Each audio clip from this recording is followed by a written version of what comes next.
సర్వాధికారి దయాళుడైన దేవ, శ్రేష్టమైన అత్యున్నతమైన మీ నామానికి స్తోత్రాలు, వందనాలు చెల్లిస్తున్నాం.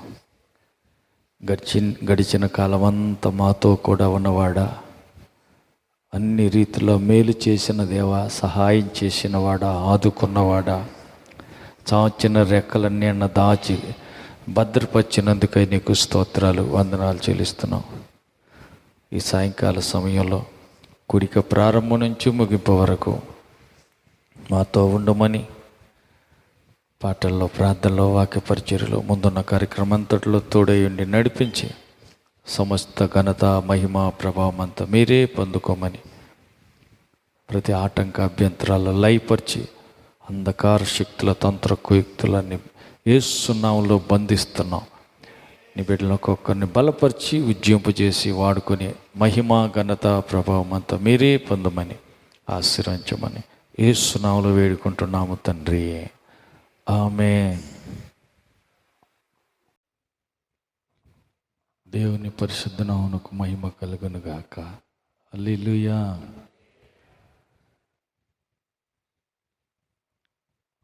దేవుడు నమ్మదగినవాడు కనుక ఆయన బిడ్డల నుంచి ఆయన కోరుకునేది ఏంటంటే కృతజ్ఞతాస్తుతులు చెల్లించవలసి ఉన్నది. కృతజ్ఞత. బైబిల్లో మనం ఒక మాటను చూసినట్లయితే ఫిలిప్పీ పత్రిక 4వ అధ్యాయం 6వ వచనం, దేనిని గూర్చి చింతపడకుడి, కానీ ప్రతి విషయంలోనూ ప్రార్థన, విజ్ఞాపనల చేత కృతజ్ఞతాపూర్వకంగా మీ విన్నపములు దేవునికి తెలియజేయుడి. అప్పుడు సమస్త జ్ఞానమునకు మించిన దేవుని సమాధానము యేసుక్రీస్తు వలన మీ హృదయములకు, మీ తలంపులకును కావలి ఉండును. చాలు. ఇక్కడ మనం చదివిన మాట ఏంటంటే, దేనిని గురించి కూడా చింతపడకండి. అదేమవుతుందో, ఇది ఎట్లా జరుగుద్దో, ఆ సేన ఏమవుతుందో, పిల్లల చదువు ఏమవుతుందో, చేసే వ్యాపారం ఏమవుతుందో, ఒక్కొక్కటి వచ్చిన రోగం తగ్గుద్దో తగ్గదో, ఈ సమస్య తీరుద్దో తీరదో, ఈ పని మొదలు పెట్టాం, ఇది అయిద్దో కాదో, దేని గురించి కూడా చింతించకుడి. చాలామంది చేసే పని ఏంటంటే చింతిస్తూ ఉంటారు. ముందున్న పరిస్థితి కలిసి చూసి, ఎదురైన సమస్య వైపు చూసి, వారికి ఉన్నటువంటి స్థితిని బట్టి ఆలోచించి చింతించి ఆరోగ్యాన్ని చెడగొట్టుకోవటమే తప్ప ఏమీ కాదు. అందుకని మనసు యొక్క ఆలోచన మనిషి ఆరోగ్యాన్ని పాడు చేస్తుంది. ఆలోచించకూడదు, చింతించకూడదు. చింతించి ఏమైనా మన మోరడు ఎత్తు పెంచుకోగలమా? లేదు. ఎదురుగా నిలబడ్డ సమస్యను ఏమైనా తీసి పక్కనేయగలమా? లేదు. మరి అనవసరంగా ఆలోచించి చింతించి దిగులు పడి చింతించి మనం ఏం చేయగలం? ఏం చేయలేం. అందుకని అక్కడ రాసిన మాట ఏంటంటే, మీరు దేనిని గురించి చింతించమాకండి. మరి ఏం చేయాలంట? ఏం చేయాలమ్మా? చింతించకూడదు. మరి ఏం చేయాలంట? కృతజ్ఞతాపూర్వకంగా మన పరిస్థితి అంతటిని దేవునికి తెలియజేయాలి. ఆమేన్. సమస్యను దేవునికి తెలియజేస్తే, అది కృతజ్ఞతాపూర్వకంగా ఆయనకి విషయాన్ని తెలిపితే ఆయన చూసుకుంటాడు. దేని గురించి నువ్వు చింతిస్తున్నావో, దేని గురించి నువ్వు వ్యాకులు పడుతున్నావో, దేని గురించి నువ్వు ఆలోచిస్తున్నావో, ఆ సంగతి ఆయన చూసుకుంటాడు. హల్లెలూయా. దేవుని నమ్ముకున్నాం, ఆయన బిడ్డలుగా మారాం. మనం ఏం చేయాలంటే ఆయన చేతిలో పసిబిడ్డలాగా తయారైపోవాలి. హల్లెలూయా. ఒక చిన్న బిడ్డ ఉన్నాడు. ఆ చంటి బిడ్డ ఏదైనా సమస్య వస్తే, ఏదైనా ఒక అవసరం ఏర్పడితే ఏం చేస్తారు? ఉదాహరణకి పసిబిడ్డ బడికి వెళ్తున్నాడు, ఇప్పుడిప్పుడే బడికి వెళ్తున్నాడు. 1వ తరగతి ఆయన చదివేది. ఆ 1వ తరగతి చదువుతున్న పిల్లడు బడికి వెళ్ళేటప్పుడు బడిలో పంతులు చెప్పాడు ఏమని, రేపు వస్తా ఒక నోట్బుక్ ఒకటి కొనుక్కొనిరా మీ నాన్నకు చెప్పి, హోంవర్క్ రాయాలా, ఒక నోట్స్ ఒకటి కొనుక్కొని తీసుకునిరా అని చెప్పాడు. ఈ బాబు నేరుగా ఇంటికి వస్తాడు. నాన్న, మా మేడం మా మిస్సు చెప్పింది ఒక నోట్బుక్ తీసుకురమ్మంది, రేపు నోట్బుక్ కావాలంట, తెచ్చిపెట్టో అని ఆజ్ఞాపించేసి పుస్తకాలు సంచి తీసి మంచం మీద విసిరేసి ఏం చేస్తాడు? బజార్కి వెళ్తాడు, ఆటలకి. ఎగిరి ఎగిరి ఇంటికి వస్తాడు. వాళ్ళ అమ్మ నీళ్ళు పోసి అంత అన్నం పెడితే తిని ప్రశాంతంగా నిద్రపోతాడమ్మా, కూర్చుని ఆలోచిస్తాడా? పక్కన వాళ్ళని అడగండి, పక్క వాళ్ళని కదిలిచ్చి అడగండి. మా నాన్న పుస్తకం తెస్తాడో తేడో, తేకపోతే పొద్దున్నే పొంతలమ్మ కొట్టుద్దేమో, బడికి వెళ్తే మా టీచర్ గారు తంతాడేమో అని ఆలోచిస్తూ నిద్రపోకుండా అన్నం తినకుండా కూర్చుని చింతిస్తాడా? నాన్న చెవును వార్త అందించి ప్రశాంతంగా బొక్కిడి తిని కొనుక్కొని నిద్రపోతాడా? ఏం చేస్తాడు? ఏయ్యా, దాసు కూతురు నోట్బుక్ తెమ్మని చెప్పింది. పెద్దమ్మాయి పేరేంటి? దాసు పెద్దమ్మాయి పేరు యశ్విని. కాబట్టి యశ్విని చెప్పింది అశ్వినియా, హర్షితనా, యశ్విత. యశ్విత చెప్పింది నాన్న పుస్తకం అంట తీసుకురా నోట్బుక్ అని చెప్పింది. చెప్పి నాన్న తెస్తాడో తేడో, ఎత్తకెళ్ళకపోతే పొంతులము కొట్టుద్దేమో అని యశ్విత కూర్చుని ఏడుస్తా నిద్రపోకుండా అన్నం తినకుండా అట్నే ఆలోచిస్తూ ఉంటుందా, లేకపోతే నిద్రపోద్దయ్యా? ఎప్పుడన్నా ఏడవటం, కూర్చుని అట్టా ఆగి నిద్రపోకుండా ఉంటాం చూసావా? ఉండదు. చెప్పాల్సిందేదో పొంతులమ్మ చెప్పింది, ఇంటికి తీసుకొచ్చి సంగతి నాన్నగా చెప్పేసింది, ఇక అంతే. చింతించదు, దిగులు పడదు, ప్రశాంతంగా ఒక్కడి దీన్ని బోర్లకు పడుకొని నిద్రపోద్ది. హల్లెలూయా. బడికి పోయే టైం అయింది. నానా తెచ్చావా ఆ పుస్తకం తిట్టి, మా మిస్ అడుగు తిట్టి అని చెప్పి అప్పటికే ఆల్రెడీ వాళ్ళ నాన్న తెచ్చి పెట్టి ఉంటాడు. ఆ పుస్తకం తీసుకొని నేరుగా ఎగురుకుంటూ బడికి పోతుంది. హల్లెలూయా. చిన్న బిడ్డలు ఏం చేస్తారంటే, పసిబిడ్డలు చేసే పని నిశ్చింతగా నిద్రపోతారు కానీ చింతించరు. హల్లెలూయా. ఆ చిన్న పిల్లకి వాళ్ళ నాన్న మీద నమ్మకం ఉంది. నోట్స్ తెమ్మని చెప్పా, మా నాన్న తెస్తాడు, తీసుకెళ్ళి మా మేడంకి, మా మిస్కి, మా టీచర్ గారికి చూపిస్తా, అంతే. ఇంక వేరే ఆలోచనే ఉండదు. నిశ్చింతగా నిద్రపోతారు కానీ చింతించరు. ఎందుకు? ఆ బిడ్డకి నమ్మకం ఉంది, మా నాన్న తెస్తాడు అని. హల్లెలూయా. మనం కూడా దేవుని సన్నిధికి వచ్చేళ్ళకి ఒక సంటి బిడ్డలాగా తయారైపోవాలి. సంటి బిడ్డ వాళ్ళ నాన్న ఎంత గట్టిగా నమ్మింది అంటే తిరుగులేదు, ఇంకా తేడా ఏమి లేదు, మారుమాట ఏమి ఉండదు, మా నాన్న తెస్తాడు అంతే. హల్లెలూయా. నేను తీసుకెళ్ళి మేడంకు చూపిస్తా, ఎవరు నన్ను కొట్టేది లేదు, తిట్టేది లేదు. ఆ నమ్మకంతో బిడ్డ నిశ్చింతగా నిద్రపోతుంది. మరి చింతించేది ఎవరు? అంత నేనే చేస్తా, ఇదంతా నేనే చేసేది. హల్లెలూయా. చేను పండించినా నేనే, పిల్లగా పెళ్లి చేసినా నేనే, ఇంకా ఈ వ్యాపారం అంతా ఇదేది నేనే, ఈ ఇల్లు కట్టేది నేనే, అన్నీ నేను చేయాల్సిందే. నేను ఏడ ఈదేది, ఏడలాగేది, ఎక్కడ చేసేది, ఎట్ట చెయ్యాలా, అది ఎట్ట చేయాలి, చేను ఎట్ట చేయాలా, పిల్లని ఎట్ట చేయాలా, ఈ పెళ్ళి ఎట్ట చేయాలా, ఇల్లు ఎట్ట కట్టాలా, ఇంకా అన్ని సంగతులు ఆలోచించి చింతించి చివరికి బీపీ డౌనో బీపీ హయ్యో, షుగర్ హయ్యో, ఏదో ఒకటి అయిపోతుంటాయి కదా. ఎందుకు వీళ్ళకి చిన్న చిన్న వయసులోనే షుగర్లు వస్తున్నాయి, బీపీలు వస్తున్నాయి అంటే ఇయ్యే. హల్లెలూయా. ఏందో ఈ పిల్లలంతా ఈయనే అన్నట్టు, ఈ ఇల్లు అంతా ఆయనే కట్టినట్టు.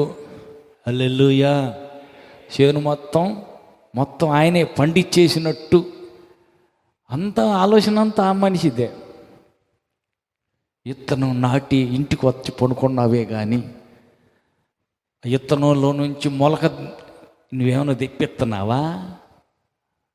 అయ్యా ఏమ్మా, విత్తనం వేసి వచ్చావు, మొక్కజొన్నయే నాటి వచ్చావు, ఆ మొక్కజొన్న విత్తనంలో నుంచి మొలక తెప్పించేది నువ్వేమైనా చేస్తావా? నేనేమైనా చేయగలనా? మనల్ల కాదు. మట్టిలో పడ్డ విత్తనం కుళ్ళిపోయి చచ్చిపోతుంది, దానిలో నుంచి మొలక బయటకు వస్తుంది, ఆ మొలక కాస్తే మొక్క అవుతుంది, ఆ మొక్క కాస్తే చెట్టు అవుతుంది, ఆ చెట్టులో నుంచి ఫలం, కాయలు, పండు వస్తుంది. ఇవన్నీ చేసేది ఎవరు చేస్తున్నారమ్మా? చేను పండింది, బస్తాల ఒడ్లు ఇంటికి వచ్చినాయి అంటే చేస్తుంది ఎవరు?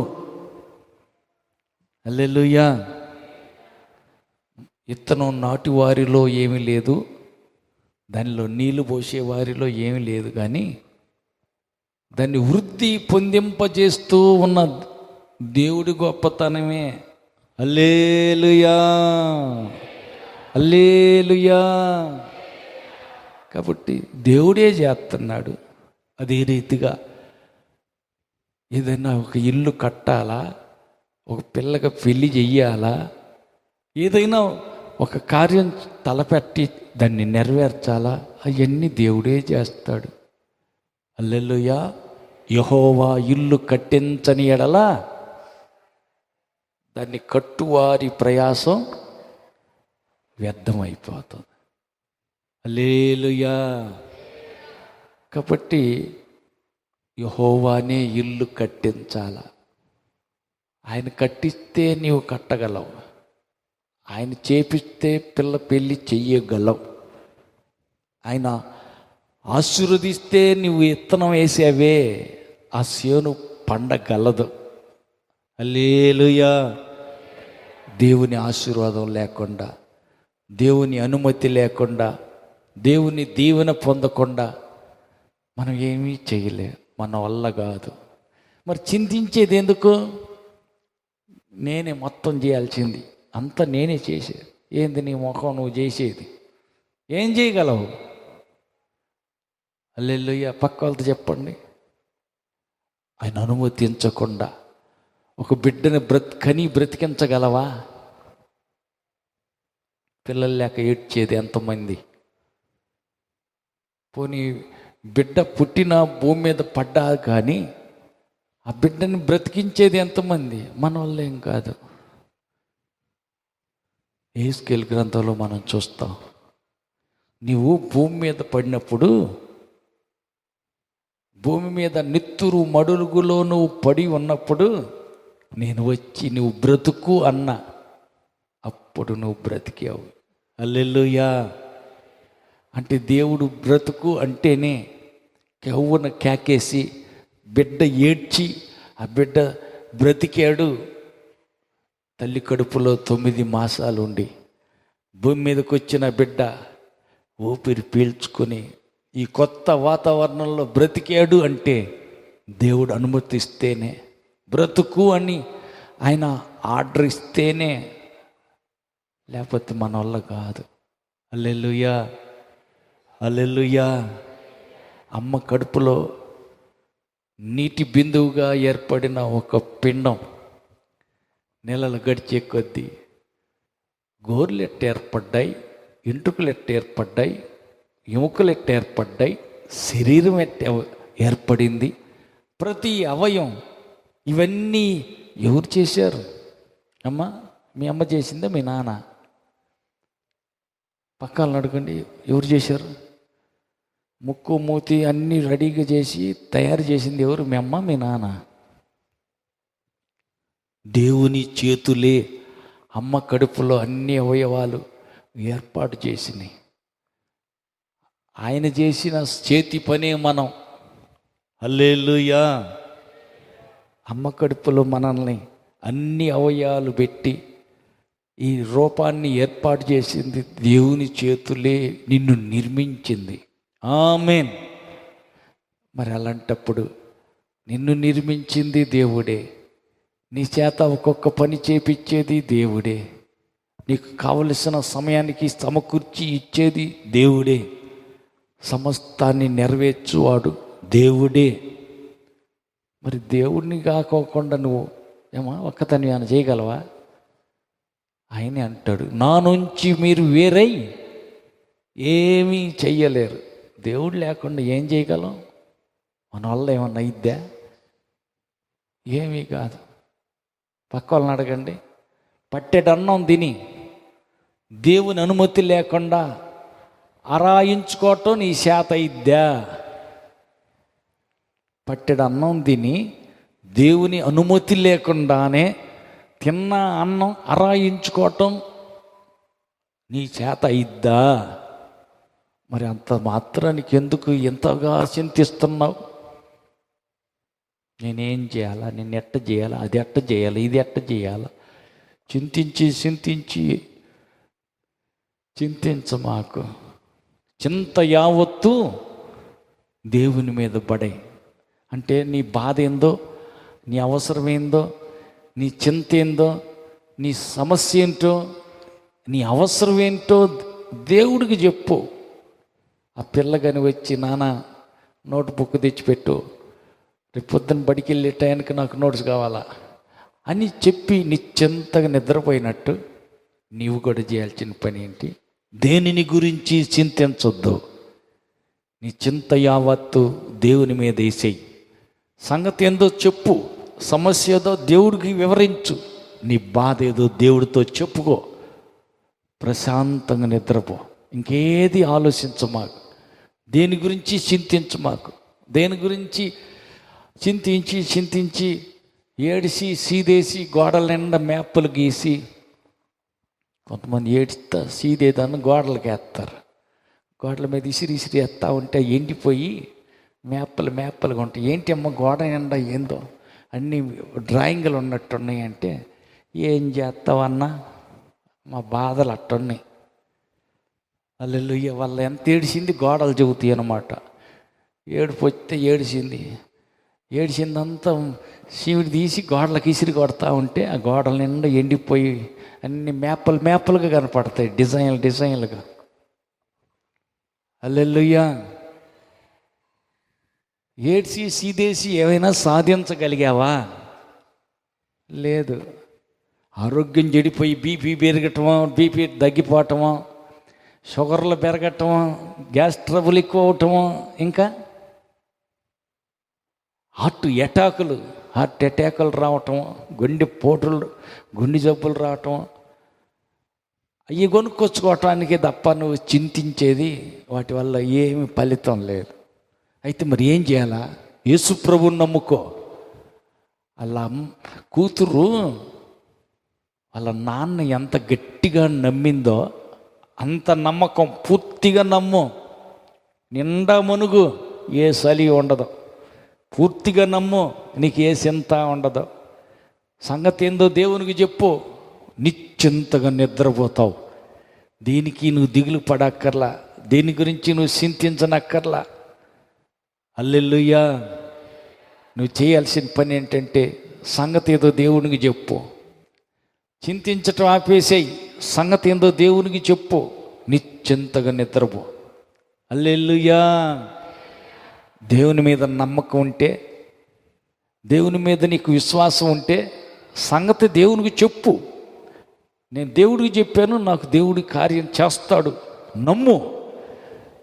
ఇది అట్ట ఇద్దో అది అట్ట ఇద్దో వద్దు, అట్లాంటి బేరం నువ్వు చేయకూడదు. దేవుడి పని దేవుడు చేసుకుంటాడు. హల్లెలూయా.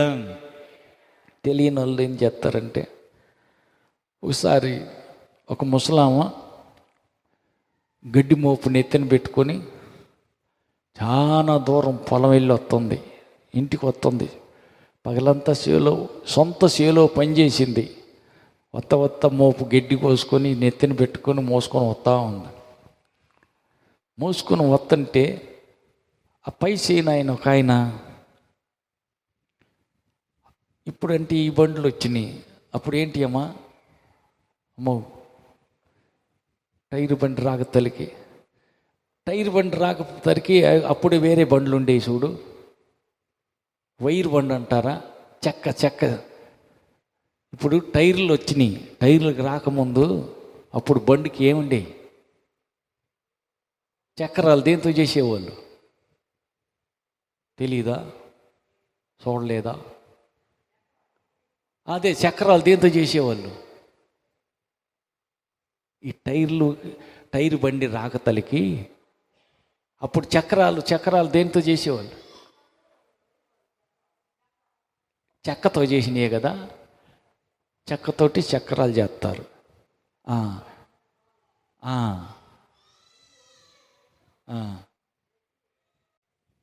అది ఆ చెక్క బండి మీద ఆయన ఏదో వస్తున్నాడు, వాళ్ళ చేను కాడ నుంచి పని చేసుకుని వస్తున్నాడు.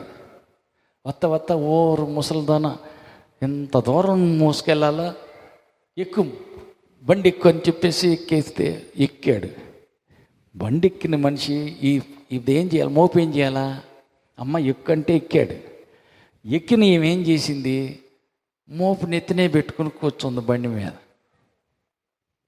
బండికి కూర్చున్నామే, నెత్తి మీద ఉన్న మోపు పక్కన వేసుకుని కూర్చోవాలి. పక్కన పెట్టకుండా మోపు నెత్తినే పెట్టుకుని అట్టాగే చెక్క బండి మీద ఎక్కి కూర్చోంది. ఈయన గమనించలా. ముందు తొట్టిలో కూర్చొని ఉన్నాడు, ఎద్దులు అదిలెత్తా ఉన్నాడు, పోతా ఉంది నేరుగా వైరు బండి. ఈ వైరు బండి సాంతం ఊరి దగ్గరలోకి వచ్చినాక వెనక్కి తిరిగి చూశాడు. ముసలాం నెత్తిన పెట్టుకొని మోపు అట్టాగే కూర్చోంది. అమ్మ ఏం చేస్తున్నావు, మోపు ఏంది నెత్తిన పెట్టుకున్నావు, కిందగా తీసుకునేదంటే, అయ్యా నీ బండి నన్ను మోసేది కాకుండా నా మోపు కూడా ఏడ మోసొద్దులే, అందుకని నెత్తినే పెట్టుకున్నానంట. ఓరు ముసలామా, బండి మీద వేసినా నా బండే మోపుతుంది, నీ నెత్తిన మోసుకున్న నిన్ను నీ మోపుని బండే మోస్తుంది, కింద పడేవమ్మ తల్లి పక్కనే అన్నట్టు అప్పుడు పక్కనేసింది. ఇట్లనే చాలా మంది చేసేది ఏంటంటే, ఈ సమస్యని వారికి ఉన్న బాధని నేనే మొయ్యాలని చెప్పేసి వాళ్ళే మోసుకుంటా, వాళ్ళే చింతిస్తా, వాళ్ళే ఆలోచించి అనారోగ్యం తెచ్చుకోవటం జరుగుతుంది. యేసుని నమ్మావు, ఆయన దగ్గరికి వచ్చావు, చింత యావత్తు దేవునికి చెప్పేసావు, నిశ్చింతగా నిద్రపో, దేవుడు చూసుకుంటాడు. ఆమేన్. కనుక దేవుడు అన్న మాట ఏంటంటే, దేని గురించి చింతించకుడి, కానీ మీ చింత యావత్తు ఏం చేయాలంట, దేని గురించి చింతించకుడి, ప్రతి విషయంలోనూ ప్రార్థన విజ్ఞాపనల చేత కృతజ్ఞతాపూర్వకంగా మీ విన్నపాలను దేవునికి తెలియజేయడు. కనుక దేవునికి సంగతి చెప్పాల, విషయాన్ని దేవునికి చెప్పాల. సంగతి దేవునికి చెప్పావు కాబట్టి దేవుడు విన్నాడు, ఆయన చూసుకుంటాడు. ఆయన మీద నమ్మకం ఉంచు, ఆయన తీసేస్తాడని నమ్ము. ఆయన మీద నమ్మకం ఉంచి నిశ్చింతగా ఉండు. దాని గురించే చింతించి, దాని గురించే ఆలోచించి అనారోగ్యం తెచ్చుకోవటం తప్ప ఫలితం ఏం లేదు. అందుకని ప్రభు చెప్పే మాట ఏంటంటే, కృతజ్ఞతాపూర్వకంగా నీ విన్నపం, నీ సమస్య, నీ బాధ, నీకున్న కష్టం దేవునికి చెప్పు. దేవుడు చూసుకుంటాడు. ఆయన ఇస్తాడు, నమ్ము. ఆయన చేస్తాడు, విశ్వసించు. నీ కార్యాన్ని ఆయన సఫలపరుస్తాడని విశ్వాసంతో నిశ్చింతగా ఉండు. కాబట్టి ప్రభు చెప్తున్న మాటను బట్టి దేని గురించి మనం చింతించకూడదు. సమస్య ఉంది, అవసరం ఏదైనా ఉంది, బాధ ఏదైనా ఉంది, కష్టం ఏదైనా ఉంది, దేవుడికి చెప్పు. దేవుడు చూసుకుంటాడు. ఆమేన్. అందరు లేచి నిలబడతాం, ప్రార్థన చేద్దాం.